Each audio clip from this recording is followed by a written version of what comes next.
नमस्ते दोस्तों, कैसे हो आप। आज मैं आपको सिखाऊंगा गुणनखंड विधि से द्विघात समीकरण के मूलों को कैसे ज्ञात किया जाता है। ठीक है, आप ये देखिए, यहाँ पर इसे द्विघात समीकरण इसलिए बोला गया है क्योंकि यहाँ पर जो चर है इसकी घात कितनी है, 2 है, और इस चर की घात 2 होने के कारण इसे द्विघात समीकरण कहा गया है।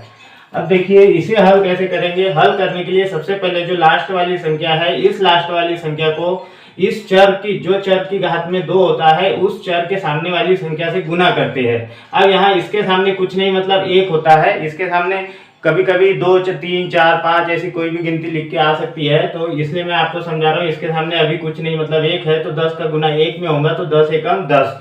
अब इस 10 का क्या करना है दोस्तों, इस 10 के सामने कौन सा चिन्ह है, माइनस है, तो यहाँ पर देखना है कि इस माइनस चिन्ह होने के कारण इसे इसके जो गुणनखंड निकलेंगे उस गुणनखंड को घटाने पर कितना आना चाहिए, -3 आना चाहिए, और गुना करने पर 10 आना चाहिए। ऐसे गुणनखंड निकालने के लिए आपको इस प्रकार से कर लेना है, 2 पंचे 10 और 5 एकम 5। अब इन दोनों का यदि हम गुना करेंगे, जैसे -5 ले लिया और गुना 2 ले लिया, तो क्या होगा, 5 दूनी 10, और ये आ जाएगा हमारे पास -10।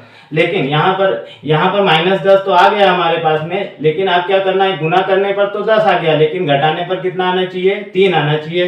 तो देखिए -5 में से 3 को घटाएंगे तो कितना आएगा, ये सॉरी 3 नहीं 2, यहाँ पर 2 है, इसलिए 5 में से 2 को घटाएंगे तो यहाँ पर आएगा 3, और बड़ी वाली संख्या का चिन्ह माइनस है तो यहाँ पर भी माइनस चिन्ह आ जाएगा। तो देखिए दोस्तों, गुना करने पर कितना आ गया है हमारे पास में 10, या 10 या -10 आप मान सकते हैं। गुना करने पर हमारे पास में 10 आ गया है, और घटाने पर हमारे पास में -3 आ गया है। इस प्रकार आपको गुणनखंड निकाल लेना है। मैं एक और वीडियो बना दूंगा जिसमें आपको और अच्छे से समझ में आ जाएगा। देखिए दोस्तों, यहाँ पर अब हमको कैसे हल करना है। हल में देखिए दोस्तों, इसमें देखिए क्या करना है, x स्क्वायर है तो x स्क्वायर -3 जो है इसको 2 भागों में तोड़ना है, एक +5 में, ये -5 में, और एक 2 में। इन 2 भागों में इसलिए तोड़ा क्योंकि इनको तोड़ने पर -3 आना चाहिए। ये इस प्रकार यहाँ पर लिखेंगे -5x और +2x -10 बराबर से 0।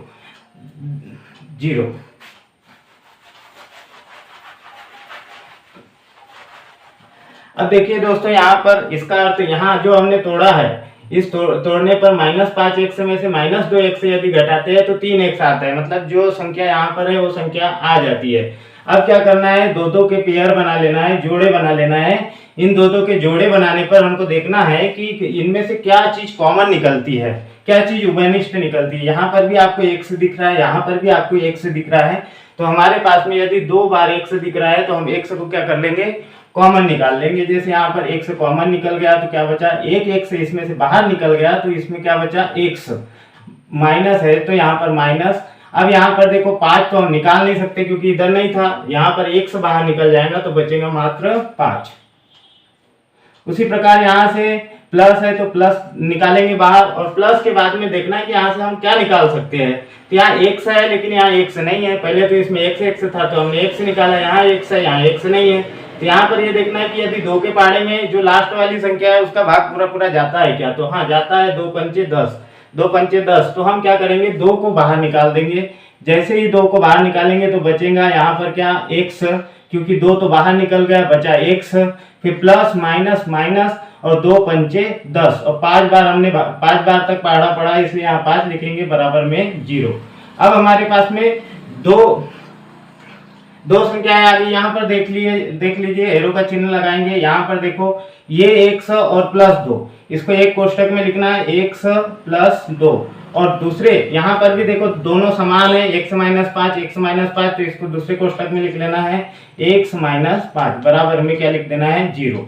अब यहाँ पर हम एक बार इस कोष्टक को लेंगे, ये x + 2 को लेंगे, और एक बार x - 5 को लेंगे बराबर 0 लेके। तो देखिए क्या करेंगे, x + 2 बराबर 0, तो क्या हो जाएगा, x बराबर, ये 2 0 की जब तरफ जाएगा तो प्लस वाला है, तो इधर बराबर के उधर पक्षांतर करने पर क्या हो जाएगा, -2। तो x का मान कितना आ गया, -2। अब उसी प्रकार इसको ले लेंगे, यहाँ पर x - 5 बराबर 0, तो x बराबर क्या हो जाएगा, ये माइनस का बराबर के उधर जाएगा, पक्षांतर होने पर प्लस 5 हो जाएगा।